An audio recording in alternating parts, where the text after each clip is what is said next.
Andrew Nikiforuk has been writing about the oil and gas industry for nearly 20 years and cares deeply about accuracy, government accountability, and cumulative impacts. He won 7 national magazine awards for his journalism since 1989 and top honors for investigative writing from the Association of Canadian Journalists. Andrew also published a number of books, including 2 that I will mention here. Saboteurs, Wiebo Ludwig's War Against Big Oil, for which he won the Governor General's Award for Nonfiction in 2002.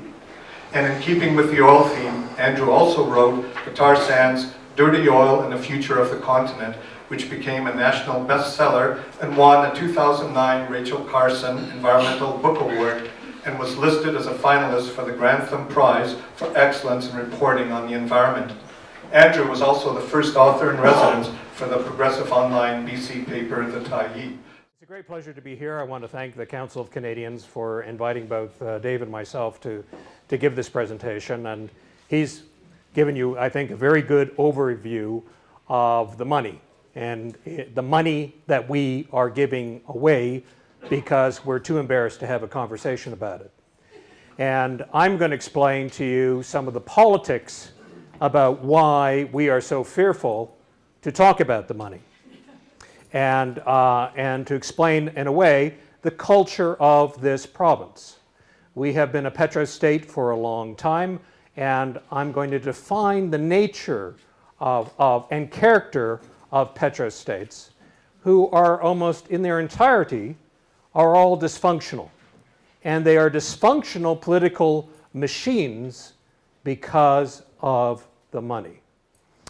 So, Juan Pablo Perez Alfonso, great Venezuelan, realized years ago, way back in the 1970s, 1960s, this was the guy, one of the guys that founded OPEC and wanted a better deal for Venezuela, got very concerned about the money. And he said, 10 years from now, 20 years from now, you will see oil will bring us ruin. Oil is the devil's excrement. And you will begin to appreciate what a wise man Alfonso was, because it has not brought prosperity to Venezuela. Now, of course, this is the topic of the day, the resource that is both a blessing and a curse for the province. And we as David has mentioned, we have gone from being a natural gas republic to a bitumen republic, in the sense that the majority of economic rents, royalties, and taxes that we get from hydrocarbons is now coming from bitumen. So petro-states, what are they about? Well, they have, here are some of their characteristics. Overly centralized government, petrodollars replace taxes, so you're not running on taxes, you're running on money from oil companies. And politicians then represent the resource. They're not representing you because they are running on petrodollars. And this explains why someone like Alison Redford, she speaks more about bitumen and the oil sands than she does about Alberta. It's why Brad Wall is talking about hydrocarbons in Saskatchewan, but not about the future of his province or his people. And so you see this shift of allegiance from taxpayers to the guys paying the bills. And then you see great complicity between private and public sector, and I'll give you some examples. Now, the gal who kind of wrote the book on petro-states is Terry Lynn Carl. She's at Stanford University. She's an absolutely brilliant political scientist. And she started in the 1970s, and it was Juan Pablo Alfonso in Venezuela that told her, look, don't study OPEC. You should really study the nature and character of petro-states. So she did. And so she wrote a fabulous book, I recommend it to everyone in this room, called The Paradox of Plenty, that was written in 1998, that describes to a T what this province is all about, and yet she is mostly writing about Middle Eastern, North African, and Latin American states, both cursed and blessed with oil. A remarkable book. So you can also get on the internet and find a very short version of the book, about 12 pages long, wonderful essay called The Perils of the Petro-State, Reflections on the Paradox of Plenty.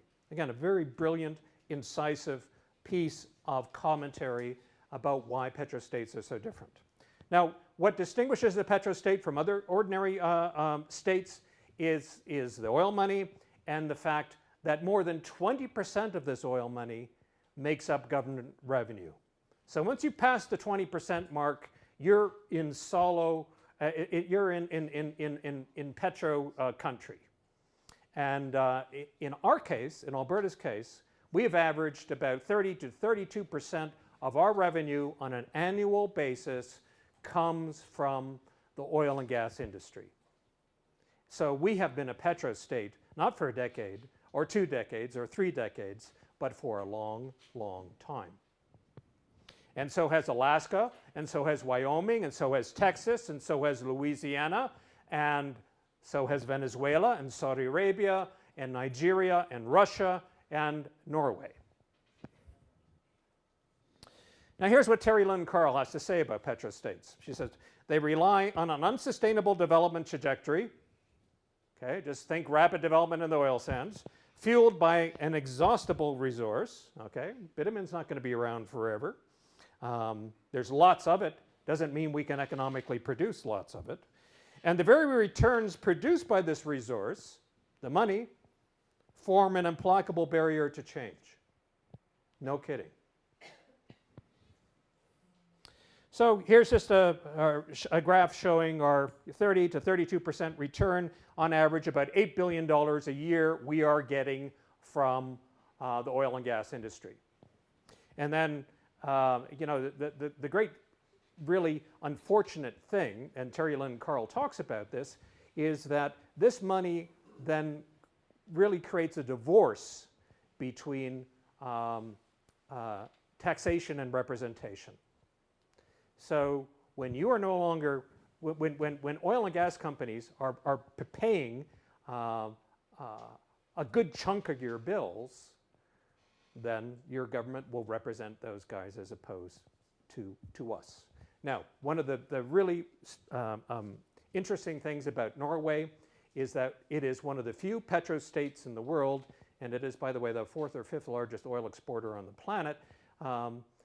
But they run entirely on taxes. And they take all of their oil revenue and they put it in a pension fund and they save it for future generations. So they have not betrayed their people. So their government still represents Norwegians. It does not represent oil companies, or it does not represent a resource. It represents the people of Norway, because they are accountable to the people of Norway because they are running on taxes paid by those people. They are not running on petrodollars that they get for nothing, basically, just for the good fortune of having oil in province. They're not doing that. So how do petrostates behave? Well, you find the oil, and then you want to make everyone feel warm and fuzzy about, isn't this great? We've got this fantastic resource here. Life is going to change. We're going to be prosperous. We're going to be, you know, we're going to do all these fantastic things. And so what are the first thing they do? Almost to every state I can think of. And again, look at Wyoming, look at Louisiana, look at Texas, look at Alaska. They're running on oil loot. And they've lowered taxes to do that. So they've also broken the golden rule of representation, you know, no taxation without representation. And they're representing the resource. So this is the first thing they do. They want to make you all feel warm and fuzzy about the resource. And so the government becomes immediately hooked on the industry. Same thing throughout the Middle East, you find this. Then these governments, all right, with the money that they have, they start overspending. You know, this kind of explains why this province, allegedly the most wealthy province in Confederation, has been running deficits 3 years in a row. I mean, what the hell is going on? You know, and everyone pretends to be a conservative in this province and yet still runs, you know, 3 deficits in a row. Extraordinary. here's one of the most damaging things. Here's the real devil's excrement. All right? Governments that are run on taxes, that run on scarce dollars from their citizens, practice statecraft. They figure out how to do things economically, smartly, in the most economic fashion. Governments that are fat on petrodollars lose their friggin' brains and behave like a bunch of adolescents with an allowance that is too big for them to even imagine. And so there's no statecraft. So we have a debate about Highway 63 and how dangerous the damn thing is, and everyone knows that the problem up there, if you talk to the highway cops on that highway, say, look, Andrew, you know, our fees are ridiculous. You can go 200 kilometers on this highway and get a ticket for 150 bucks. That's pocket change in Fort McMurray. That's not going to change anyone's behavior. We need fines of $1,000 to $2,000 on that highway. That will make a difference. That will save people's lives. That is statecraft, and you see none of it in this province. Here's the other thing, and Petro-states cultivate secrecy.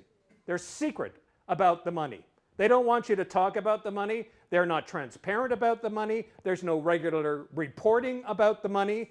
You, as citizens, are not doing your job because you're not asking for this information, and it's still not on their websites in any clear fashion. I mean, what Dave was saying about the fact that we are only capturing 12% is unbelievable.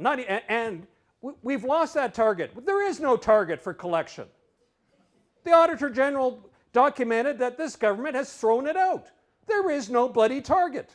What company operates without a target for profits? What family operates without targets for its budget? Well, Petro-states. And they come in two versions. They're either left wing or right wing. So if they're right wing, they're giving it all away. And if they're left wing, they're collecting more than their fair share and then spending it wildly on military enterprises or other corrupt ventures of one kind or another. Now, just to give you a few examples of petro politicians, you know, so you just don't think that Alberta's a kind of weird maverick and has got this incurable disease. You know, Louisiana, all right, the second or third largest oil producer in the United States. 20% of the oil that the United States runs on is coming from Louisiana. These guys have been a petro-state since the 1930s, 1920s actually. And so they had this incredible politician by the name of Huey Long who came around in the 1920s, and he was really upset about the corruption of Standard Oil. They were running the state like a fiefdom, and he got in there, and then he ran it just like a fiefdom too. And he was enriching all of his cronies. They had their own oil companies. They were scooping stuff off left and right. And the Long family then went on to run, and their relatives, and Huey Long got assassinated, but his relatives went on and they ran that province for more than 30, state for more than 30 years. George W. Bush. It's amazing what petro politicians do in public, but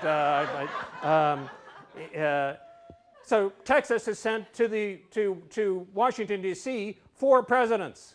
No surprise there.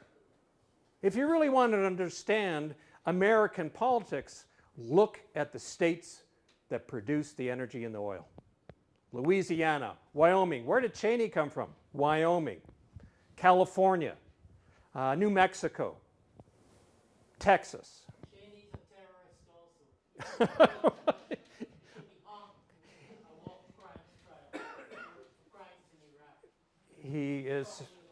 He's certainly an oil guy, that's for sure. Hugo Chavez, another petro politician, this time on the left, all right, using the proceeds of oil to fund his own special socialist revolution in Venezuela and abroad. And you know what? The percentage of people who are poor in Venezuela is the same as it was 50 years ago.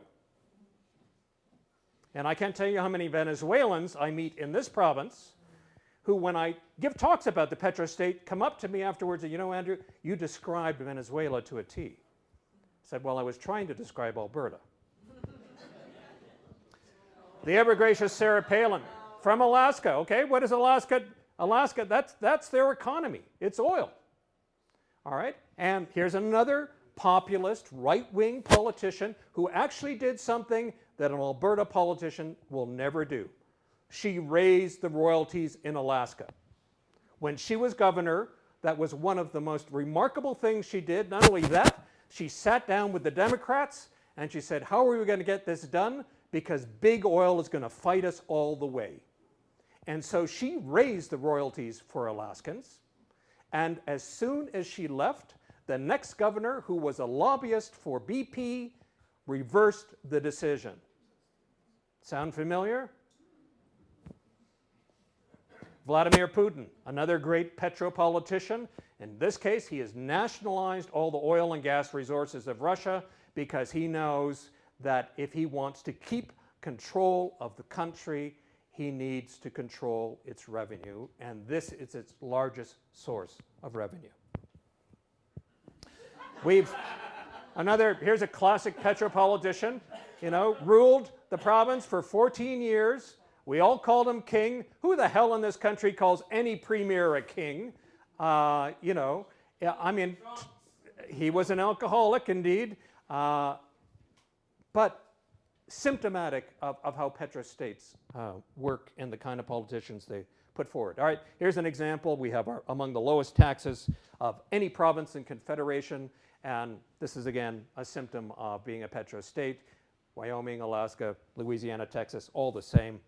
And so we're running on oil money, and that means then we have these incredible volatile budgets, all right? We're either singing or we're crying in Alberta because we've got too much money, we think, or not enough. We never save anything, and so we're going up and down like yo-yos.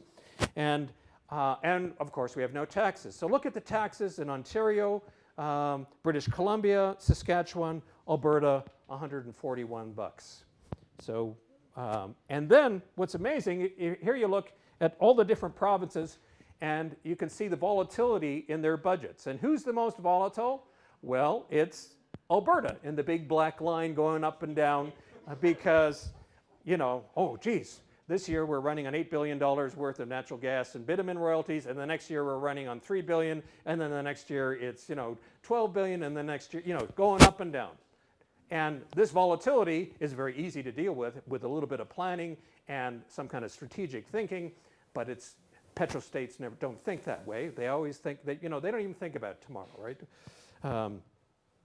So here's Terry Lynn Carl talking about what happens when then there is no taxation, or when very limited. When taxation is absent, populations tend to be politically inactive, relatively obedient, and surprisingly loyal. And I think that's about the best definition of an Albertan I've ever seen. This explains why this province has been run by one party for 41 years. Hey, we're not unusual this way. The PRI ruled Mexico for 71 years. The Democratic Party ruled Texas for 90 years on the basis of its oil money. This is one of the characteristics of Petro-states, our long, permanent rule, right? You've got that oil money. You can grease the political machinery with that, and you can shut down debate, you can intimidate people, you can bully them, you can do all kinds of things with that money, and that's what petropoliticians do. We know it doesn't matter what you do here, what the outcome will be, and as a result, fewer and fewer people vote. I think we went back up to around 50% of the population voting. That's still unacceptable to have 50% of your people not voting. But a lot of them don't want to vote because they're not here to make a living. They're here to make a killing and then to move on. And not one politician in this province has asked any of those people what they plan on giving back to Alberta. They're here to take. They're not here to give. All right, and I talked about the PRI. No, transparency and accessibility, not really something you find in a Petro-state. Now, here's an example, the former Alberta Privacy Commissioner saying it's a matter of leadership. It is a matter of those who promise transparency, delivering on the promise, and it is as simple as sending the instruction down the ranks. It is the difference between a culture of secrecy and a culture of openness. If you're going to promise transparency, then embrace it. And he's complaining, asking, where is the transparency? Centralization of power, key thing in Petro-states. You've got a problem, centralize it. Right? Oh, those hospitals and healthcare and, oh, geez, let's turn it into one big board. and look at the mess we got. Centralized state planning for land for land as well, and there are both good and bad to that. The culture of intimidation you find in Petro-states, ranges from nations that will put you in jail, that will shoot you, that will execute you, that will burn you alive, that will hang you, to more milder, softer forms of intimidation.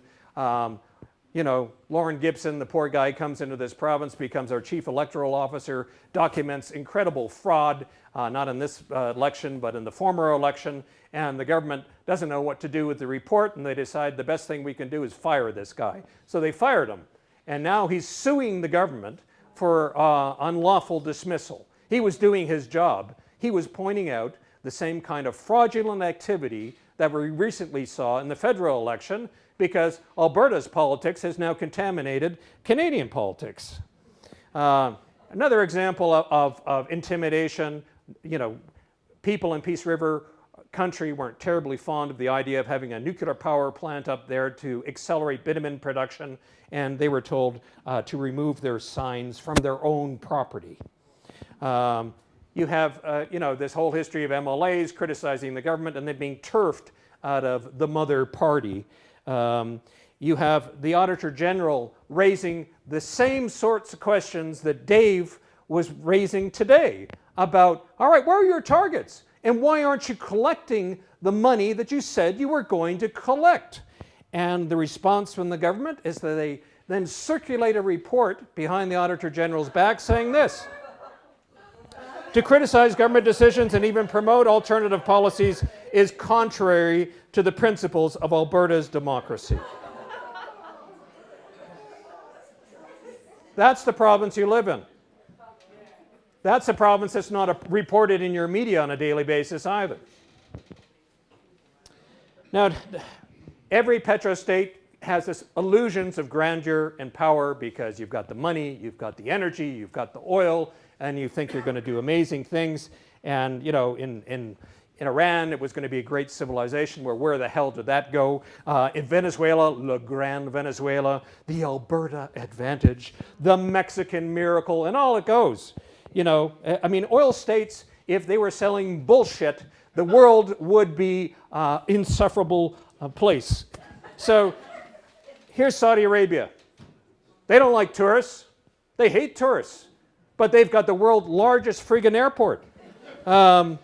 Here's Dubai. They have you can ski inside. It's 40 degrees outside, but you can burn up to 6,000 barrels of oil to ski on a hill and pretend that you were in Banff.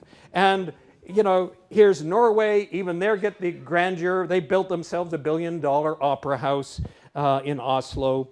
And, of course, in Alberta, we have the eighth wonder of the world. And our contribution is that we're going to bury all of our carbon emissions underground, and it's only going to cost over 20 years $16 billion to do it, but it's a big idea, it's a grand idea. And, and here's one of Canada's best energy economists and thinkers, Václav Smil, very smart, very funny guy from Czechoslovakia at the University of Manitoba.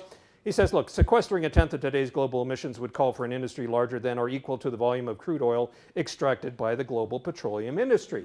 You can't scale this thing up. This is a scam. This is a con. Why would any province be involved in this?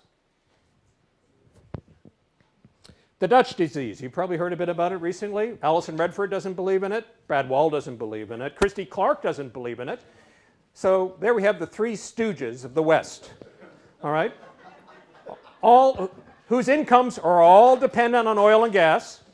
All right, they're not standing up there and saying, you know what?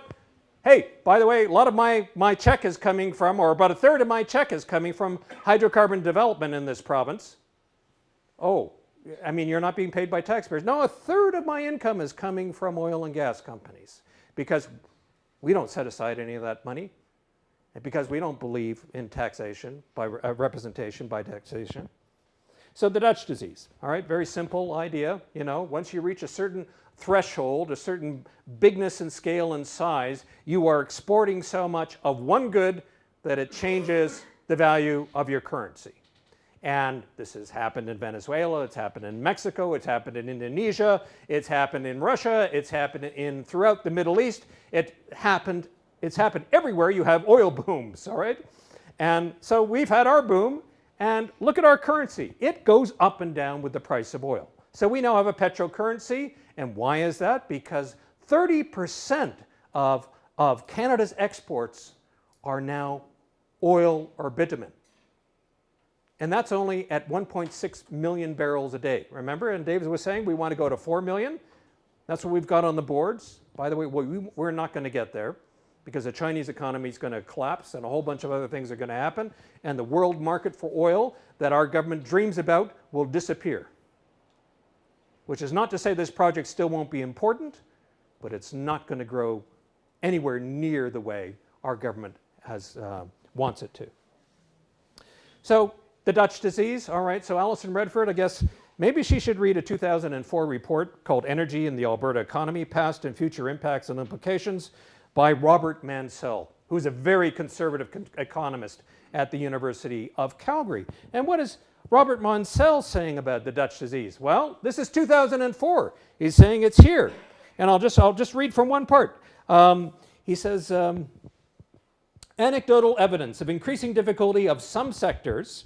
All right, so you've got your currency is going up, making it harder for the forestry industry in this province, the agricultural industry in this province to export. Anecdotal evidence of increasing difficulty of some sectors being able to compete for labor also suggests that Dutch disease stresses are becoming a concern. So here's one of the province's key economists saying, it's here, guys. What are you doing about it? We're doing nothing about it.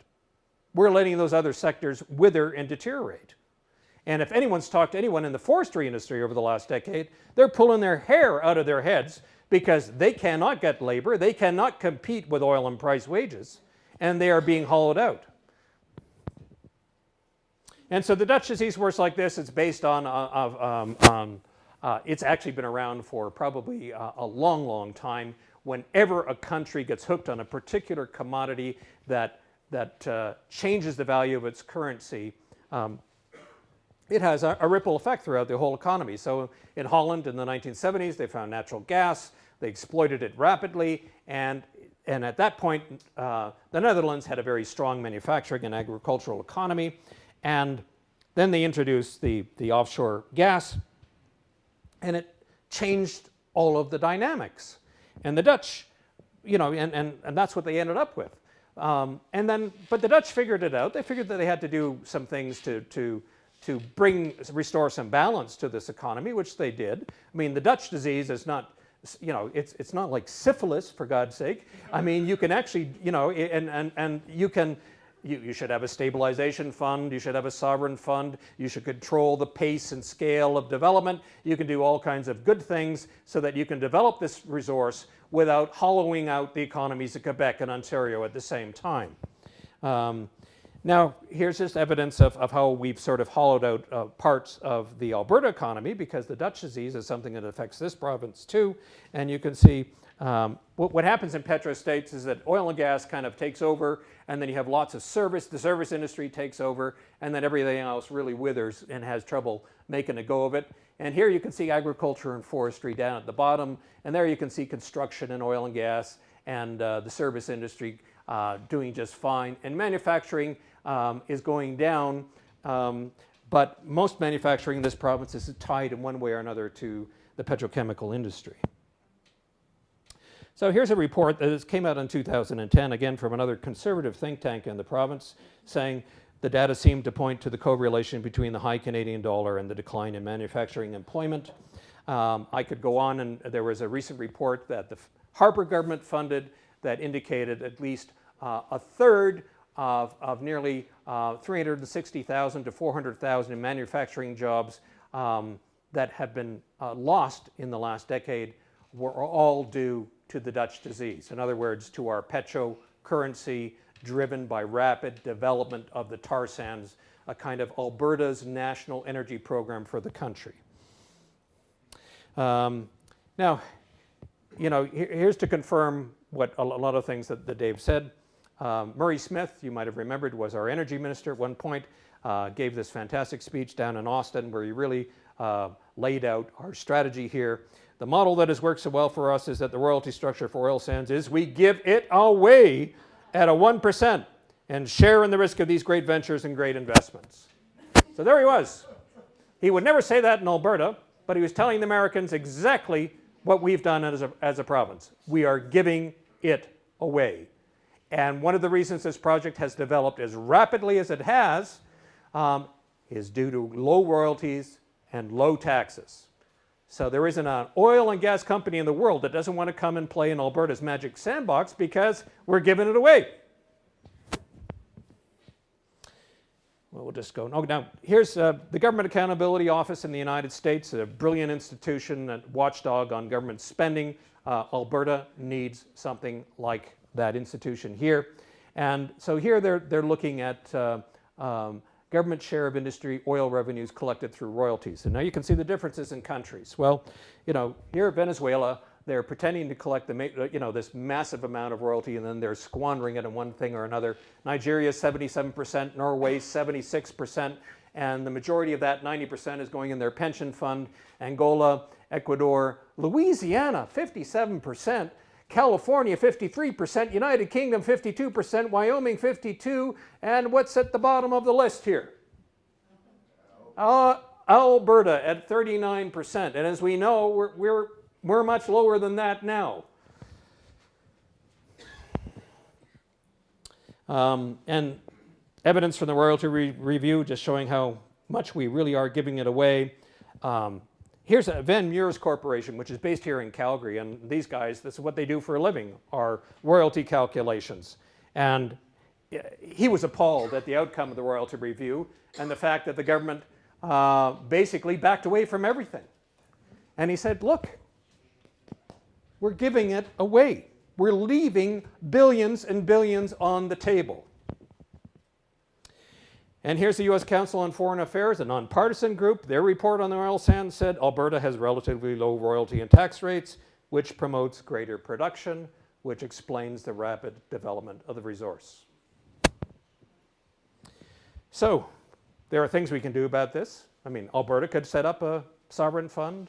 The federal government could set up a stabilization fund. We could save for the future. We could generate wealth from these funds. The Norwegians actually had a conversation about their oil. Imagine that, a people having a conversation about their oil wealth. And they had this conversation in the 1970s when they realized that almost every Norwegian was worth about $25 million because of the discovery of light oil in the North Sea.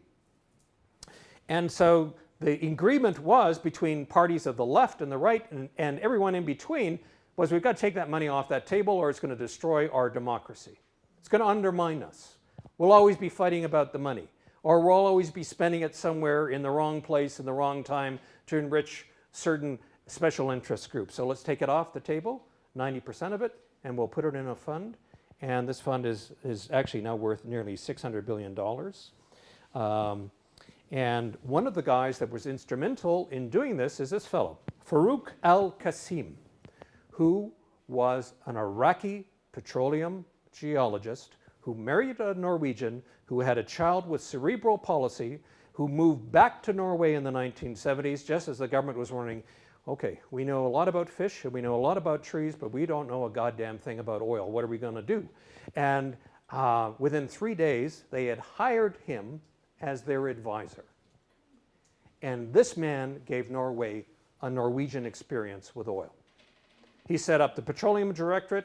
He wrote the first white paper on oil that said we will have a state company play a major role in this, that we will develop this resource slowly, and that we will save for the future.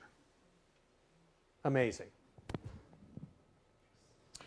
The Alaskans are saving. They have a permanent fund, probably worth around $40 billion.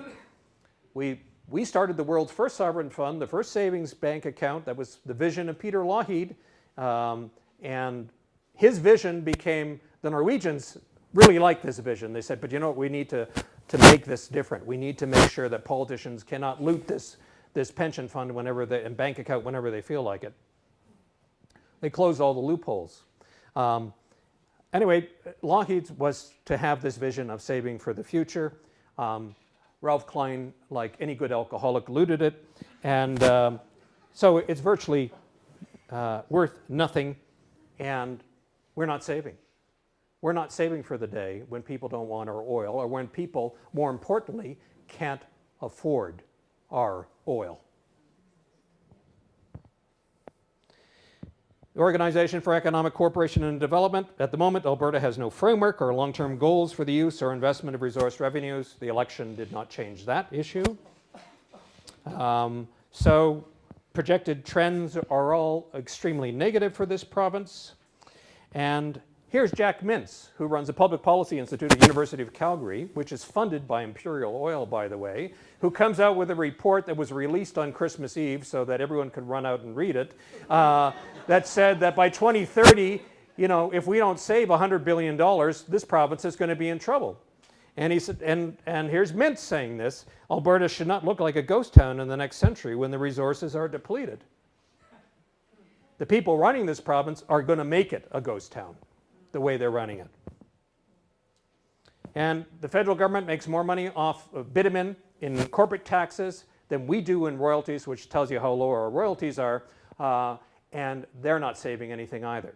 And in fact, Harper is using this money to fund his own political revolution in this country, the same way Margaret Thatcher used the proceeds of North Sea oil to fund her political revolution in England. So what do? Well, we start by doing what's necessary. We have conversations with our neighbors, our friends, with people we know in the patch, with people with other parties, and we start talking about these issues. And the one thing that a petro-state cannot stand are conversations, right? They're used to monologues. They hate conversations. And then do what's possible, and suddenly you are doing the impossible. But there's one catch. In a petro-state, there's only one opportunity for change, and that's when the oil prices fall. Look at the Arab Spring. What was it a product of? It was a product of the collapse of oil prices in 2008, and it took about 2 years to get the whole thing rolling, but that's what it was a product of. When did the Wild Rose Party really come on stream in this province and start kicking things around? Was after the price of oil collapsed. You want political change in this province, then you have to prepare for the opportunity when it comes, when the price of oil collapses. And that will be your only window. Otherwise, the party in power has control of the revenue, and 30% of it is coming from oil and gas companies, and it's going to spend it like a drunken sailor to keep its hold on power. An energy diet, well, Albertans could all go on this, so could all Canadians. Here's a guy now that the oil patch considers to be, a radical. Don't talk to this guy, But he was our Farouk al-Qasim, who said, slow down, behave like an owner, one project at a time, collect your fair share, save for a rainy day, clean up the environmental mess. That's his program. Came out with that in 2006. The province was scandalized. This is a conservative man with a conservative program that did not even appear in the last election. This was the program, had it been put out there, that I'm convinced Albertans would have voted for. Take the money off the table. We will never have a democracy in this province until 90% of all of those proceeds go into a pension fund for the future, and this government runs on taxes, and then this government must be responsive to taxpayers and their needs and their concerns. And that's where I'll end it. Thank you.